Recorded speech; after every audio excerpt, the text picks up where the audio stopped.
Welcome to the November program of the Delaware-Otsego Audubon Society. This is one of our series of public presentations on a variety of nature-related subjects. I'm Andy Mason, one of the co-presidents of Delaware-Otsego Audubon, and you'll meet our other co-presidents shortly.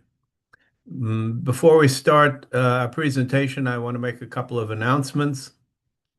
We're in our Christmas count season here, which is bird counts that have been going on for well over 100 years now, done by Audubon. Our counts have been we've been doing them for about half that time, and we currently sponsor three counts. Each count is done in a circle 15 miles in diameter, and it's very repeatable every year, so the data is makes for good comparisons over the long term. So the schedule for our upcoming Christmas counts, the first one, the Oneonta count, is on December 14th. The next one is Fort Plain, which is up in the Mohawk Valley, covers parts of Montgomery County, Schoharie County, and that's scheduled for the 17th of December. And then the third one is the Delaware County count, which is centered in Walton, and that will be on January 4th, the Delaware County count. So if you're interested in any of these or any information about our organization, our calendar of events, please visit our website, which is www.doas.us, doas.us. In our next public presentation will be in January 16th, and that will be Kyle Dudgeon speaking on stories from the Greater Yellowstone. And he's been working out there, and very good photographer, very good speaker. So please join us for that. Then on January 18th, we have our waterfowl count, another bird census, where we go out and we cover areas, primarily the upper stretches of the Delaware River and the Susquehanna River and their tributaries, and we count all the waterfowl we can locate. And this is part of a statewide count held on that weekend. So again, this data goes into a bigger collection of data for comparison from year to year. And also it's used for setting hunting seasons for waterfowl. So if you're interested in helping out with that, check the website for contact information. We also have a kind of a new and growing program that we're developing called mindful birding. I always have to be mindful of the name of that. Mindful birding, and it's just I'm not sure I can explain it well, but it's a way of spending time out in the field birding, but being more conscious of your surroundings, being more more aware of yourself, your feelings, your place out in nature while you're birding, and it's a good concept. So that's something we're developing, and we're looking for people to help out with that. And again, more information can be found on the website, www.doas.us. So now I'm going to turn it over to Becky Gretton, our other co-president, who will introduce our speaker. Becky. Thank you, Andy. I'm grateful to all the people who are in our audience. Thank you for coming. And before I introduce our speaker this evening, I would like to invite you to please, if you have questions, enter them into the Q&A. If they're not addressed during Ben's talk, we will pose that question to Ben at the end, and he'll do his best to to answer. Our speaker this evening, Ben Goldfarb, is an environmental journalist whose work has appeared in National Geographic, The Atlantic, Smithsonian Magazine, and many other publications, and has twice been anthologized in Best American Science and Nature Writing. His most recent book, Crossings: How Road Ecology is Shaping the Future of Our Planet, was named one of the best books of 2023 by the New York Times and the New Yorker, and received the Rachel Carson Award for Excellence in Environmental Writing and the Banff Book Competition's Grand Prize. His previous book, Eager: The Surprising Secret Life of Beavers and Why They Matter, won the Wilson Literary Science Writing Award. He lives in Colorado with his wife, Elise, and his dog, Kit, which is, of course, what you call a baby beaver. Welcome, Ben. Fantastic. Thank you so much, Becky, for that introduction. Thanks to Andy and everybody else for having me. And thanks to all of you for being here. So I'm going to go ahead and share my screen to present. Are you guys all seeing a black bear crossing a road? Good? Great. Yes, we are. Okay, fabulous.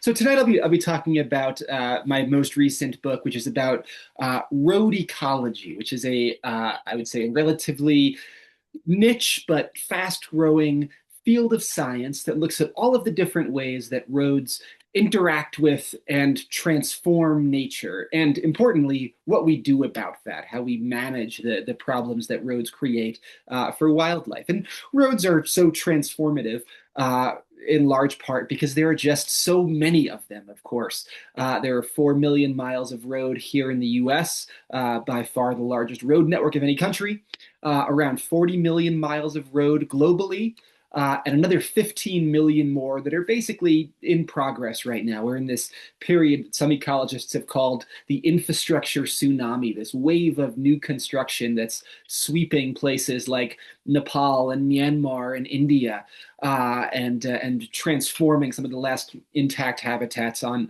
Earth. So there are a lot of roads out there, and there are more being built all of the time. And I think in part because roads are so ubiquitous, we don't think about them very much, right? And we just sort of drive on them every day without really contemplating what we're driving on. And when we do think about roads, we think about them in fundamentally positive terms. Roads are useful, right? They're how we get to hospitals and grocery stores and schools and places that we like to go birding, all of the places that we want to get to. And of course, roads have these powerful cultural connotations in the US. They're symbols of freedom and mobility and momentum that Bruce Springsteen sings about and Jack Kerouac wrote about. But the irony of roads, of course, is that for all of the mobility and freedom that they're providing us, they're denying other creatures at an almost unfathomable scale. And the primary way they do that is through roadkill, right? Direct mortality caused by vehicles. And sometimes when I give presentations in person, I'll kind of poll the audience. How many vertebrate animals do you think are killed by cars every day in the US? We're not talking about insects or arachnids. We're just talking about birds, mammals, reptiles, amphibians. People will say, well, maybe 10,000, maybe 100,000 on the high side, but more than 1 million vertebrates are killed by cars every single day in the United States, including lots of birds. I think road mortality is behind only window strikes and cats as a source of direct bird mortality.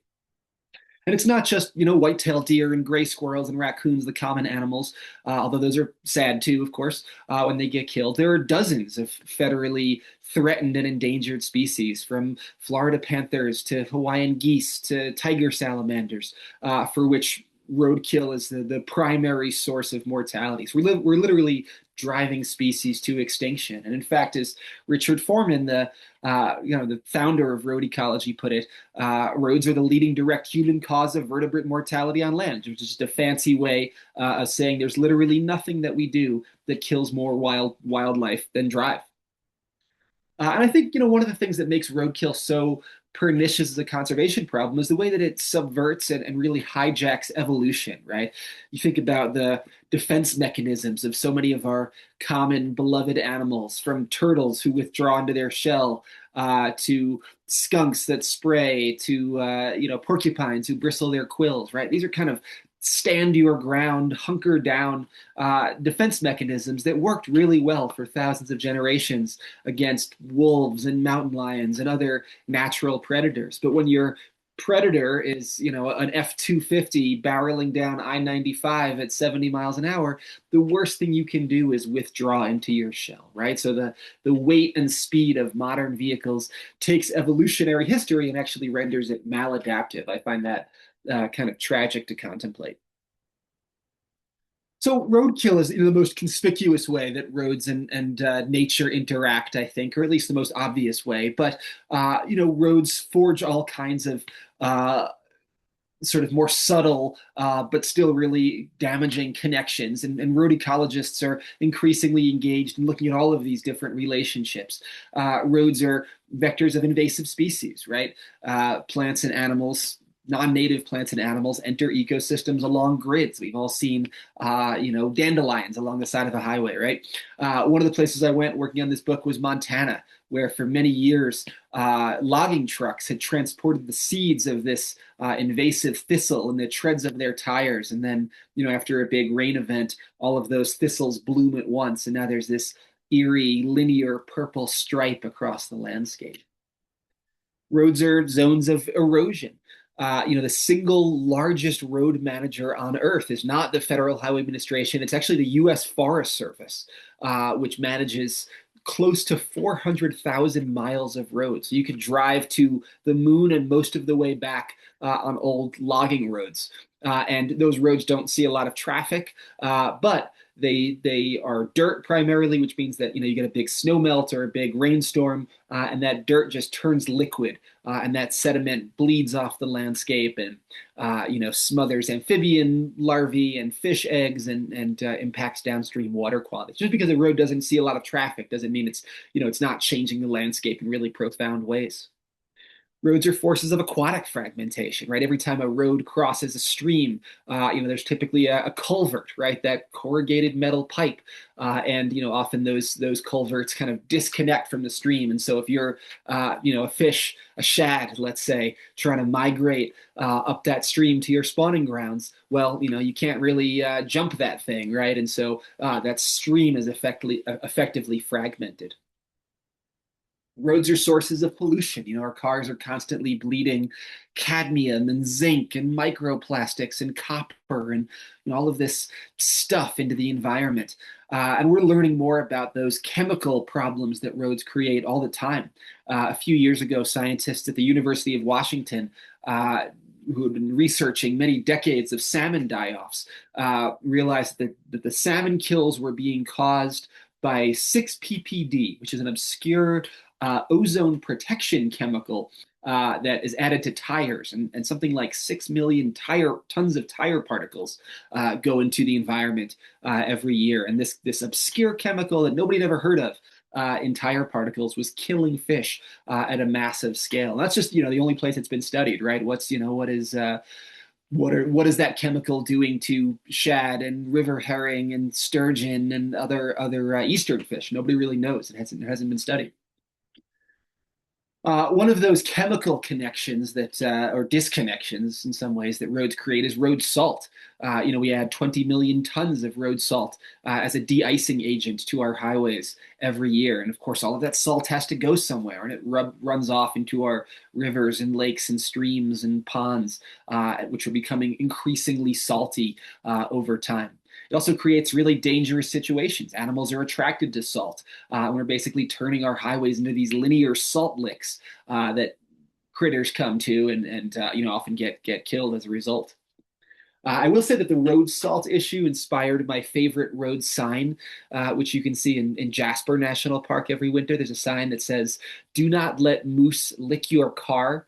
I'm not sure you can stop a moose from licking a car. I think if he wants to do it, he's probably going to. But that's the sort of weird, novel interaction that roads create. Roads are hellscapes of noise, right? Our engines and tires are constantly producing noise pollution that bleeds into the environment. And if you're, a Western meadowlark out here in Colorado who has to sing to attract a mate, but your mate can't hear you over the noise of engines and tires, you fundamentally can't live in that place, right? So noise pollution is actually a really profound form of habitat loss, which I think is not necessarily an intuitive concept, but a really important one, especially for birders. And I just wanted to show one quick video that I think illustrates this concept of road noise as habitat loss, because I think it's an important one. So let's see if we can get this to play.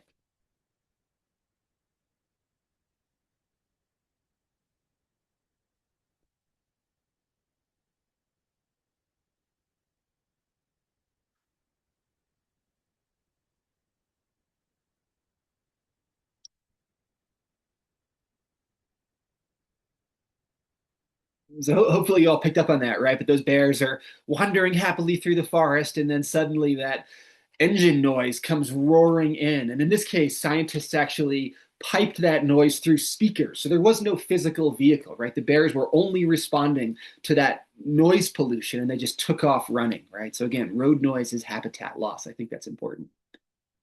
So roads are, destroying ecosystems and habitats all over the place, but it's not all doom and gloom, right? Animals are endlessly creative and adaptable and flexible, and they're really good at taking advantage of these novel ecosystems we've created. Roads are ecosystems in their own right that many species have figured out how to exploit.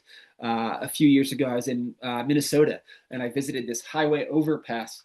And on the underside of this bridge, there were all of these crevices in the concrete, and there were hundreds of little brown bats roosting in those crevices, taking advantage of that novel concrete habitat. Roadsides are a really important form of habitat, right? In many Midwestern states, especially like Iowa and Kansas and Illinois, the entire landscape is basically corn and soy monoculture and suburban lawn. And the last strips of native prairie are those roadsides, right, which are often planted with coneflower and milkweed and other beneficial plants. These days the monarch butterfly migration through the Midwest basically follows I-35 from Minnesota to Texas. So there's a lot of benefit there. Millions and millions of monarch butterflies and other pollinating insects are born and find nectar along roadsides. But that's also a dangerous situation as well. And millions of butterflies are killed by cars every year. We don't really think about insects as being roadkill, but roads are one of the leading sources of monarch butterfly mortality. So we have to weigh those costs and benefits. Our roadsides more are they producing more insects than they're potentially luring to their death through an ecological trap. The same calculus applies with scavenging birds, right? That dead deer on the roadside is a really good food source for bald eagles or for golden eagles out here in Colorado. Not to mention ravens and magpies and vultures and other scavengers. But again, a dangerous situation, right? If you're a bald eagle with a belly full of venison, it takes you a minute to achieve liftoff, and you're at risk of being hit by a car yourself. And thousands of eagles are killed by cars every year. There's some great research by Hawkwatch International out here in the West, which basically found that if you just took those dead deer or elk or antelope and dragged those carcasses 40 feet off the shoulder, that would be far enough that eagles could feed in peace without being hit by cars or flushing every time a truck goes by. So we can manage those carcasses to make them a beneficial resource for birds rather than a potential trap. And of course, all of these animal collisions that are happening constantly on our roads aren't just dangerous for wildlife; they're also really dangerous for us drivers as well. A few incredible statistics about wildlife vehicle collisions or WVCs and their impact on human drivers. There are up to 2 million large animal crashes in the U.S. every year, so that's about a crash every 30 seconds or so. The average deer collision costs society more than $9,000 in hospital bills and vehicle repairs and insurance costs and the rest of it. Collectively, those large animal crashes are costing society more than $8 billion with a B every year. And more than 400 drivers are killed in animal crashes annually, and that's a dramatic underestimate. I've talked to state troopers who point out that lots of single car fatalities where somebody crashes into a telephone pole or a tree. That person probably swerved to avoid an animal on the highway. It doesn't get logged as a wildlife vehicle fatality, but certainly an animal was involved. So historically, the way that transportation departments have tried to solve this problem is by putting up these things, right? The iconic yellow diamond with the leaping deer. And I'll just tell you empirically what I bet you've deduced intuitively over the years, which is that these things do not work, right? They get put up more or less at random. Drivers habituate to them. Often you see this sort of thing, deer crossing next 30 miles, right? No driver is going to, keep her foot on the brake at high alert for 30 miles. The deer don't know to cross here, which is really frustrating. And in fact, I've heard biologists call these things litter on sticks, which I think gets at their uselessness nicely. And I'd point out too that, from the perspective of wildlife, that collision, that fatality, that moment of impact is really only part of the problem that roads create. And even if signs did help address that issue, they wouldn't be addressing the bigger issue in some ways, which is the barrier effect, right? The fact that these busy highways with tens of thousands of cars using them every day are basically moving walls to preventing animals from crossing roads altogether. I'm sure we've all had the experience of being, on a busy roadside, waiting for a gap in the traffic so we can run across the street. And from an animal's perspective, that's happening all the time, right? And they don't really understand what a car is the way that we do, and so they're really impeded by those moving fences of traffic, and the habitat fragmentation that can result from those walls of traffic is, I think in some cases even worse than roadkill itself. One of the places I went working on this book was southwestern Wyoming, to the Red Desert, which is this area where there's this big herd of migratory deer, mule deer, who walk about 300 miles round trip from their winter range to their summer range. And scientists have put satellite collars on them to see where they go. And what they found very clearly is that they don't cross the highway, right? So this map is an image of mule deer winter range. This is where they hang out in the winter, which in Wyoming is very harsh and snowy and cold and windy. So they're trying to find these food resources, this forage they need to survive. And the problem is that I-80, this white line across the bottom of the screen, gets in their way. So during really harsh winters, they'll pool up against the north side of the highway looking for a gap in traffic, trying to get to that good summer forage south of the interstate. And they just can't break through that wall of vehicles. And some years, 40% of that herd will actually starve to death because they can't cross the highway to find food. And that's, again, I think worse than roadkill, right? A herd of 1,000 deer, they could handle a few collisions on the highway. What they can't handle is losing access to all of that habitat. Here's another map that shows much the same thing. This is the movements of a single young male grizzly bear in Montana, and you could draw the same map, with black bears in the Northeast as well. And so that white line is I-90, and every red X is a place where that bear approached the highway and just bounced off like a ping pong ball, repelled by that wall of traffic. So from that bear's perspective, the highway might only be 100 feet wide from shoulder to shoulder, but it's denying him access to hundreds of thousands of acres of habitat. Here's another depressing map. These are mountain lion locations in Southern California. Famous population of mountain lions near Los Angeles. Those red lines, of course, are freeways. The 101, the 405, busiest freeways on Earth. And what you can see is very clearly those mountain lions never cross the freeway, right? And that's a problem because they're basically trapped in this little island of habitat in the southern Santa Monica Mountains. They can't disperse out to find their own territories. No new mountain lions can cross the freeway to disperse into that population. So those mountain lions are stuck mating, in some cases, with their own daughters, granddaughters, even great-granddaughters. They've become incredibly inbred over time. They're suffering genetic defects, and they've entered what scientists have called an extinction vortex, this long-term doom spiral caused by habitat fragmentation due to vehicles. So we've got these two linked problems, right? We've got these wildlife vehicle collisions, all of these animal crashes that are killing lots of critters and are also endangering our own lives as drivers. And we've got this habitat fragmentation, these moving walls of traffic on our busiest highways that prevent animals from navigating the landscape. So how do we solve those two related problems? And really the best tool at our disposal are wildlife crossings. All of these different structures, overpasses, underpasses, culverts, tunnels that allow animals to safely move back and forth.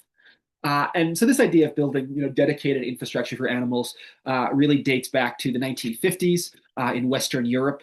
France built the first, followed by Germany, Austria, Switzerland. These days, the Netherlands is probably the best at this. Of course, the Dutch are just great engineers at everything they do. This is a famous Dutch overpass that crosses two highways, a railroad track, a business park, and a sports complex, a kilometer long. Pretty cool structure. In North America, the place that wildlife crossings really caught on was in Banff National Park. And I bet some of you have actually driven past these wildlife crossings on the Trans-Canada Highway, which runs through the middle of Banff National Park.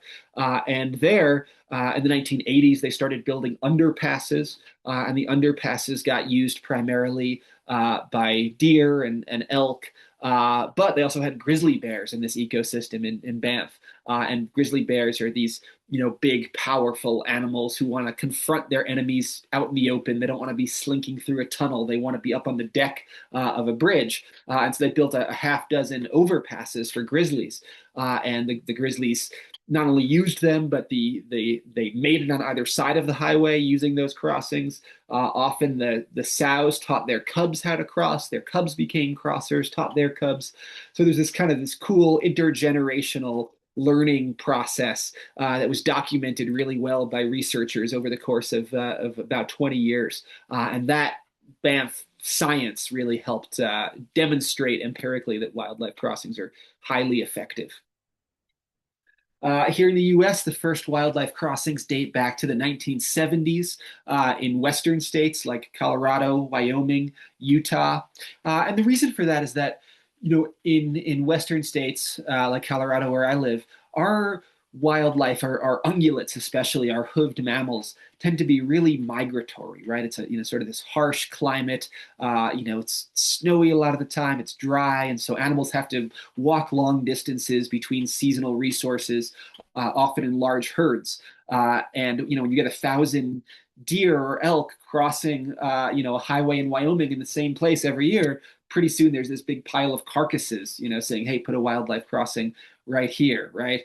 So those western migratory ungulates tend to be pretty straightforward animals to build crossings for, whereas in the eastern U.S., white-tailed deer aren't really migratory in the same way. It's sort of like they're everywhere all the time. Like, what do you do about it? There aren't obvious hot spots in the same way. But eastern states are starting to catch on, and we'll talk about that in a few minutes. But suffice to say for now that historically western states have done more wildlife crossing construction than eastern ones.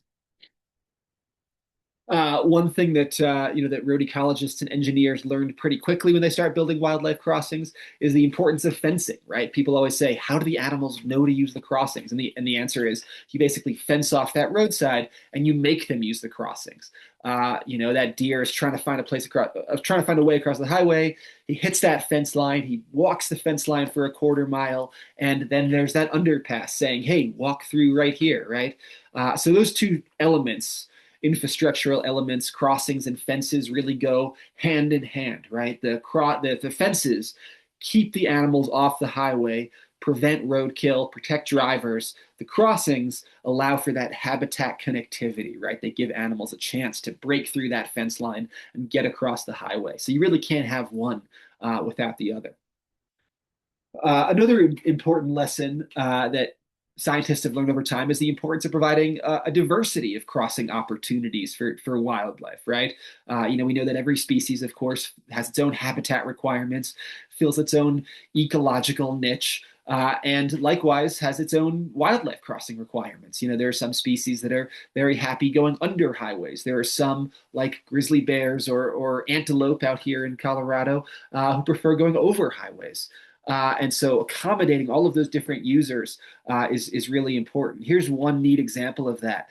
This is an overpass in Washington State near Seattle. The overpass is built primarily for elk, who tend to be overcrossers.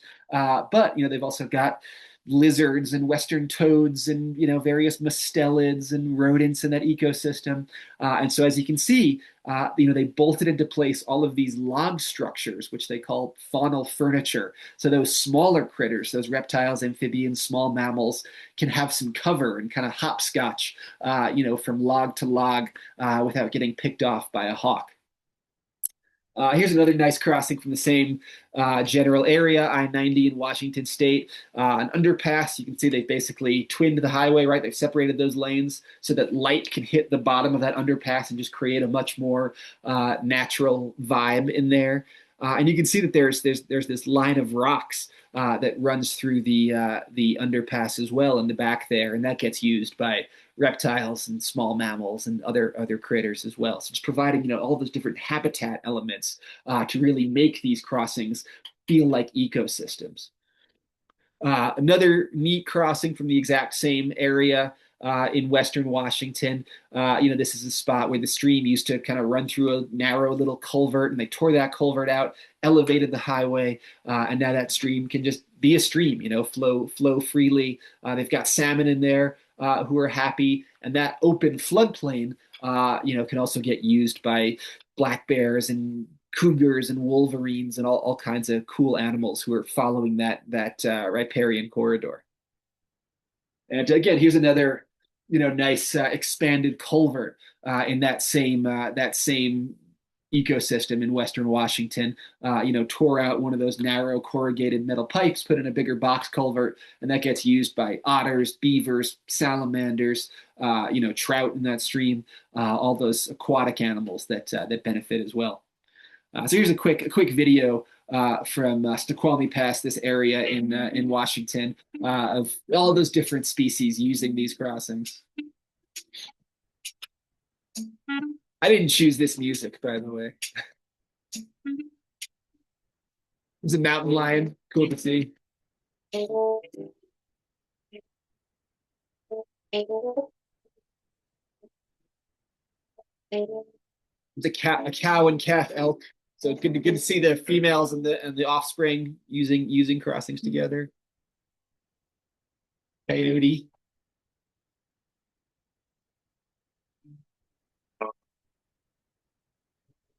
There's that otter family using one of those culverts. Really cool.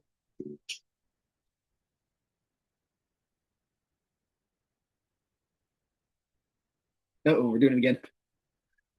So those culverts, I think, are an important element to kind of linger on and talk a little bit more about. Because here in the U.S. we've got something like 2,000 dedicated wildlife crossings and around 2 million culverts, and every single one of those culverts is a potential wildlife crossing, right? Those animals are sort of aware of them, they use them. They're built for the conveyance of water, not for wildlife. But again, critters are smart and flexible and adaptive, and there's a lot we can do to take those existing culverts and make them better wildlife crossing opportunities.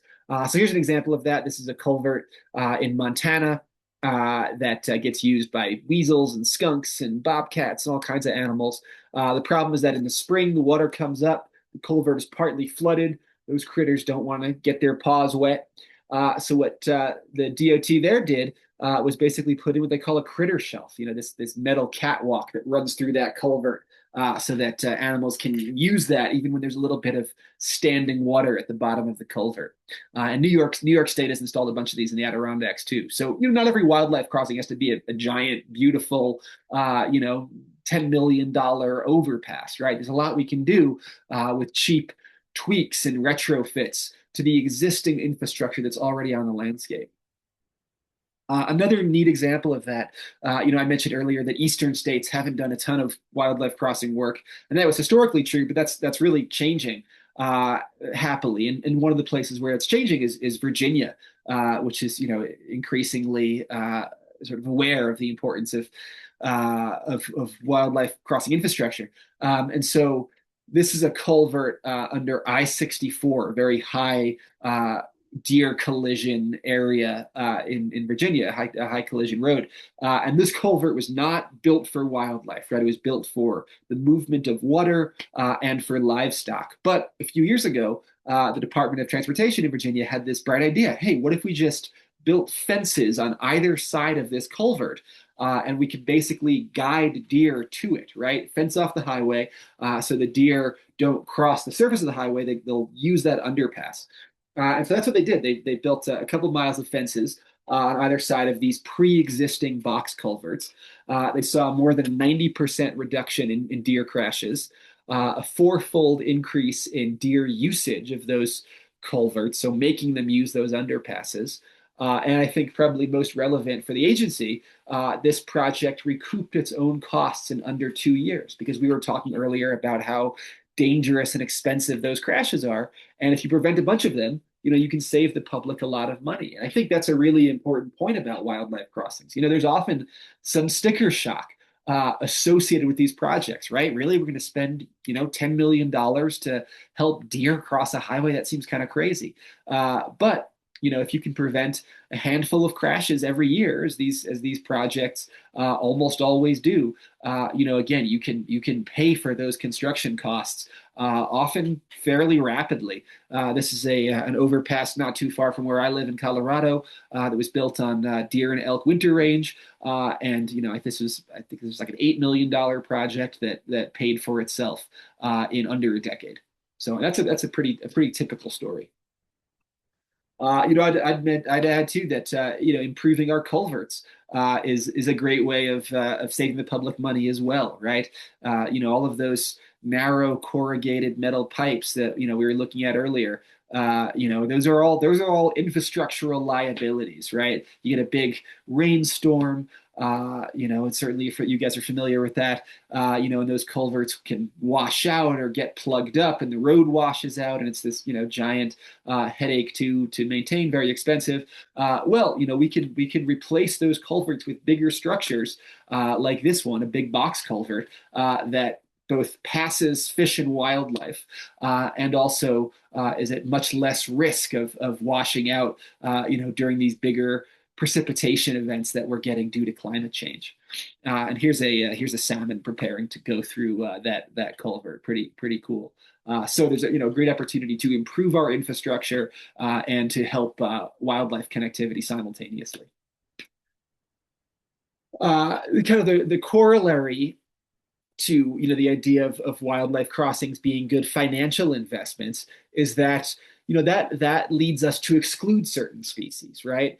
We've built lots of wildlife crossings for deer and elk and moose and the big relatively common mammals that really mess your car up when you hit them, which is great. But we haven't done very much for those amphibians in particular, who are some of the most road endangered animals on Earth, right? Those amphibians are migrating themselves, from their upland forest habitat to their wetland breeding habitat. And of course, roads often run between those two habitats. Cars are an existential threat to many species of amphibian. But nobody's ever totaled their car running over a northern red-legged frog, right? So we tend not to build crossings for amphibians, even though they work really well, because we've taken this driver safety focused approach to wildlife mitigation. So let's build more crossings for for deer and moose and bears. That's great, but let's not forget the smaller critters and help them out too.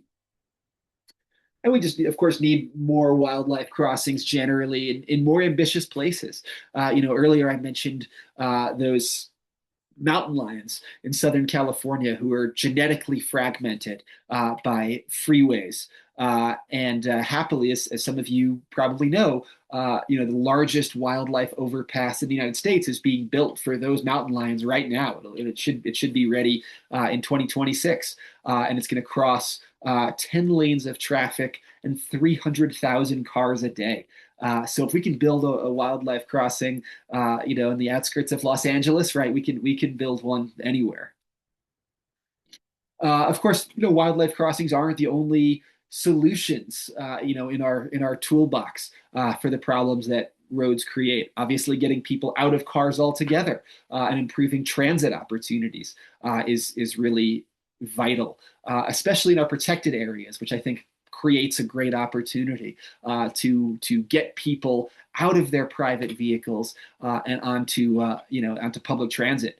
Denali National Park is a great example of that, right? And up in Alaska, there's a single road through Denali, and when you go to Denali, you get out of your car and have to get onto a bus to experience the park that way. So why isn't Yellowstone like that? Why isn't Yosemite like that, right?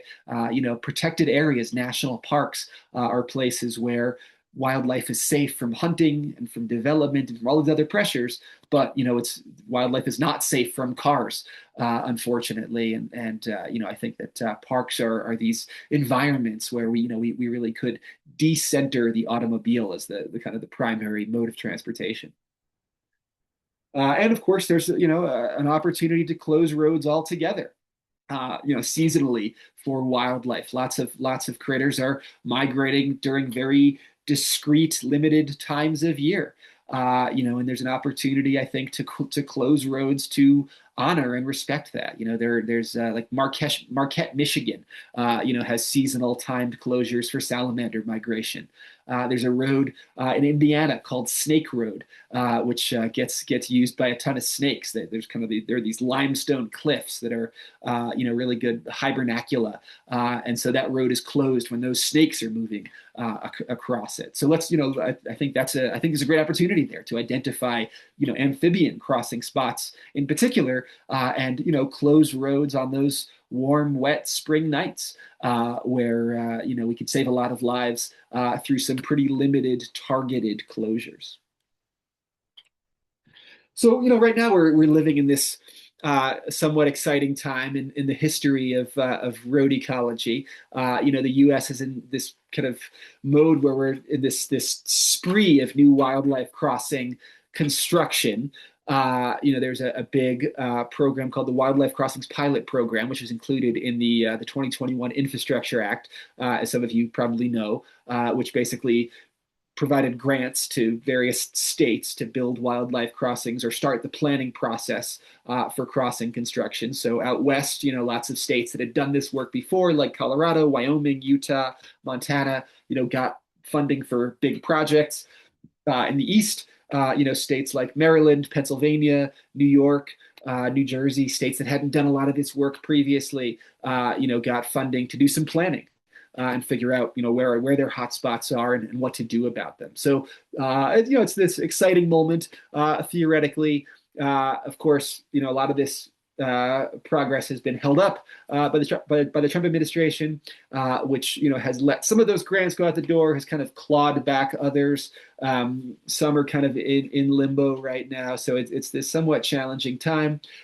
Excitingly, just yesterday or 2 days ago, basically this big bipartisan bill was introduced to the House, which would basically continue this wildlife crossings program at an even higher funding level. And does have some Republican support because this is theoretically a bipartisan issue, right?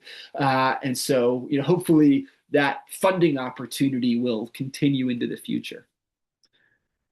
So ultimately, kind of the challenge and the opportunity before us right now is to remake our infrastructure to save biodiversity. No pressure, right? But we know, again, as we said at the start of this conversation, there's nothing that we do that kills more wildlife than drive. And if we're going to save biodiversity on this planet in the 21st century, we have to address our infrastructure. This is an underpass in South Texas for ocelots. Ocelots, there are about 100 ocelots left in the U.S. And road mortality is 40% of ocelot mortality, right? So that's a species that we're losing right now from this country because it can't cross roads. And I think rethinking our infrastructure is really important for our own flourishing as a species. Obviously, 40,000 Americans are killed by cars every year. Of course, our car-centric infrastructure, creates air pollution and noise pollution, which is taking millions of years off of our lives collectively. It's also a source of injustice. This is I-81 in Syracuse, New York, which was built during the 1950s very intentionally through the city's largest Black neighborhood, displaced thousands of people. And today, Syracuse is one of the most segregated cities in the country still, because that giant viaduct runs between its Black and white neighborhoods. Very excitingly, there is a plan underway right now to tear that viaduct down and to route the freeway, the interstate around the city and replace the viaduct with a at-grade boulevard with housing and small businesses and other community elements. So, it feels like our giant interstate highways are forever, that, we can't rectify our mistakes, but we can undo some of the disastrous decisions that we made during the 20th century. So with that, I'll say thank you all so much again for being part of this conversation. If this just piques your interest, I do have a newish book out on this topic, which both the New York Times and the Wall Street Journal seem to really like. So there's liberals and conservatives, united around the niche cause of habitat connectivity. And again, I say that somewhat facetiously, but here in Colorado where I live, 85% of residents support more wildlife crossings. And you couldn't get 85% of Coloradans to agree that the sky is blue, right? So this is truly a nonpartisan issue in a hyper-polarized world, which I think is really exciting. So with that, happy to take a few questions if there are any. Yes. There was a comment early on that said we had a bill in New York State for wildlife crossings, and it was on Governor Hochul's desk, and she didn't sign it. She said it would be an unfunded mandate. Where to go from here? Yeah, that was really disappointing, for sure. Given that bill had absolutely passed the legislature. New York did receive some planning funding through that wildlife crossings pilot program. So, the work, I would say that some of the work that that state bill would have done, will hopefully be addressed by some of the federal funding that the state has gotten. But obviously, passing a state bill would have been helpful in getting more federal funding. So that was really, really frustrating. So where do you go from here? I don't really know. I know that there are groups like like Backcountry Hunters and Anglers was part of that legislative effort. I believe there's a group in the Hudson Valley called the Black Rock Forest Conservancy that I know has tried to get an overpass across I-87, the New York Thruway. And I think Chuck Schumer supports that project, although that's many years from even securing funding, I think. So yeah, there are people working on it, but certainly really frustrating that that Hochul didn't sign that kind of common sense legislation, I think. Because lots of states have passed versions of that bill. Hi, Ben. Uh, One of our attendees asked this question. She said she heard of a study that found that the road signs that have a silhouette of a deer actually seem to attract the deer. Have you heard of this? I haven't heard of that. I'd be yeah, I don't know that study. I'd be surprised if that was the case, given that deer are pretty smart. So I'm not sure that they would be attracted by a small black silhouette on a sign. But yeah, maybe I guess it's possible. But yeah, all the literature I've read is shown pretty clearly that those signs don't have any effect on either driver or wildlife behavior. Thank you. this this is an interesting question. Has anyone gathered any data showing an increase in predation near these crossing areas as predators learn to hang nearby to ambush prey coming across? Right. So that's called the prey trap hypothesis. It's a very common sense idea, right? How come why don't the wolves just sit on the other side of the crossing and let the deer come through and pick them off? And actually, that it's very intuitive. You would think that would happen, but it doesn't. There's been research in Banff National Park and elsewhere, showing very clearly that that does not occur.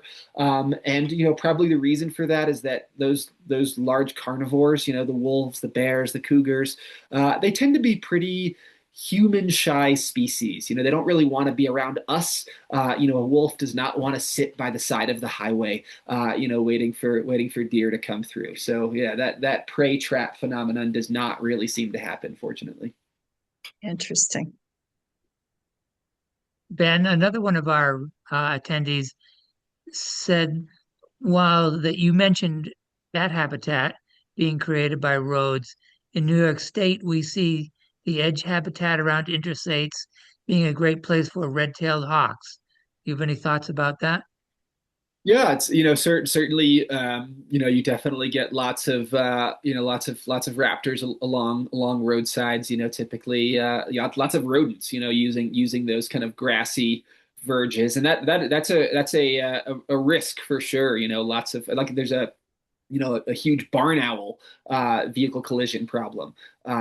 Because they're swooping down to catch those mice and get hit themselves. So there really hasn't been a lot of work on bird vehicle collision mitigation. It's a tough problem to solve, but there have been there's the exception to that is that there are a couple of places in South Florida where you have causeways through the Florida Keys, going over water, and there were seabird strike issues there. I think royal terns and brown pelicans getting hit as they flew through traffic, through over those causeways, and so.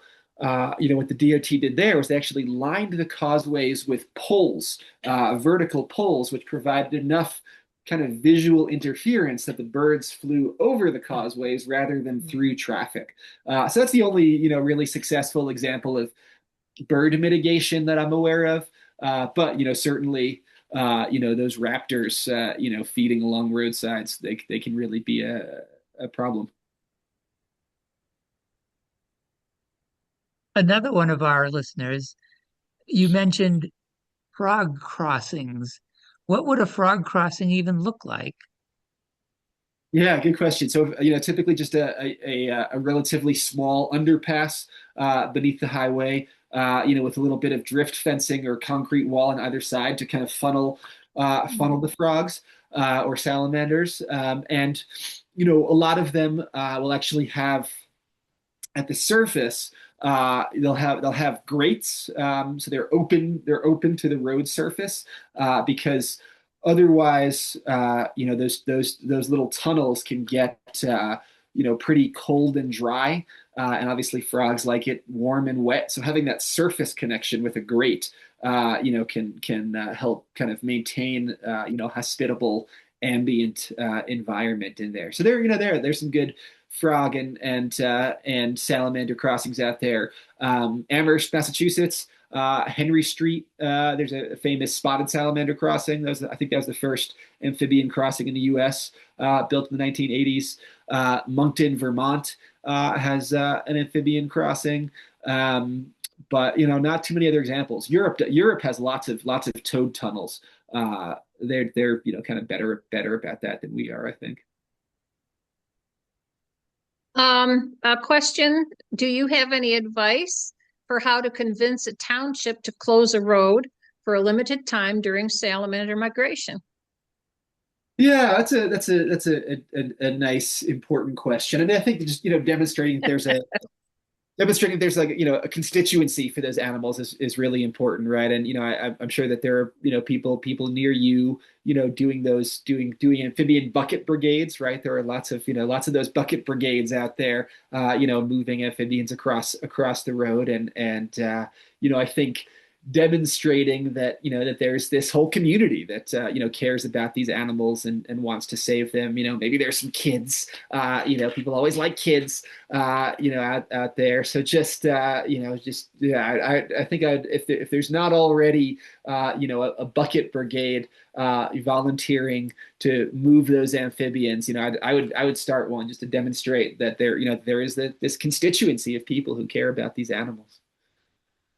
But there's a good you should Google. I'll put this guy's name in the chat. But there's a guy named Chris Slazar in Vermont. He was the kind of the mastermind behind the amphibian culverts in Moncton, Vermont, and that was what he did. I mean, he was he organized this volunteer army of salamander movers who moved salamanders for a decade before VTrans did something about it.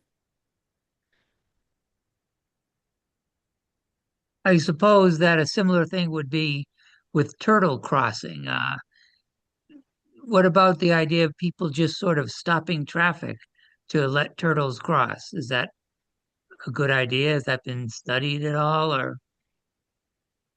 Yeah, nobody to my knowledge is out there stopping traffic for turtles. But there also are turtle brigades as well. And in the book, I tell the story of this guy named Matt Oresco down in Florida, who spent a couple of years basically moving turtles in, those big Rubbermaid tubs back and forth between these two wetlands.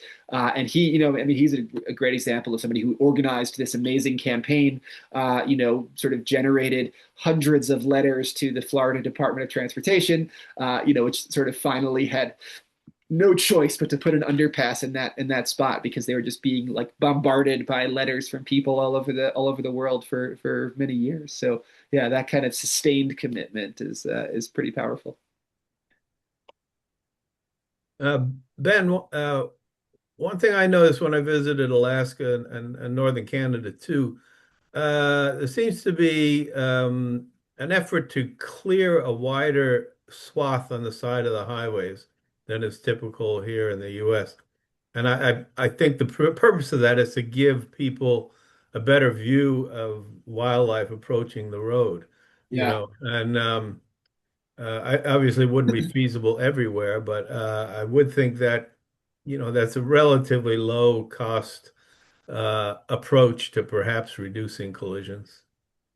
Yeah, certainly, there is this potential synchrony there too. There are lots of Midwestern states, especially, they do clear lots of the kind of the bigger, woodier vegetation from the roadside, which both, reduces that visual barrier to approaching wildlife, but also create space for milkweed and other kind of lower lying prairie plants. So there is this potential alignment maybe between driver safety and roadside planting for pollinators.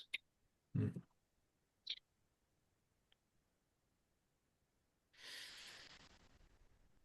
Ben, we seem to have exhausted the questions. You are a wealth of knowledge. We dearly appreciate your sharing it with us. Thank you. Thank you all so much for inviting me to present, and thanks to everyone out there for being on the call. I so appreciate everything you do for birds and other wildlife. I can't wait to read and obviously a lot of our audience has read your works, your books, and I can't wait to get after it. Thanks, Becky. Thank Thanks, you Ben. very much. Have a great night. And you too. Night. Thanks. Bye-bye.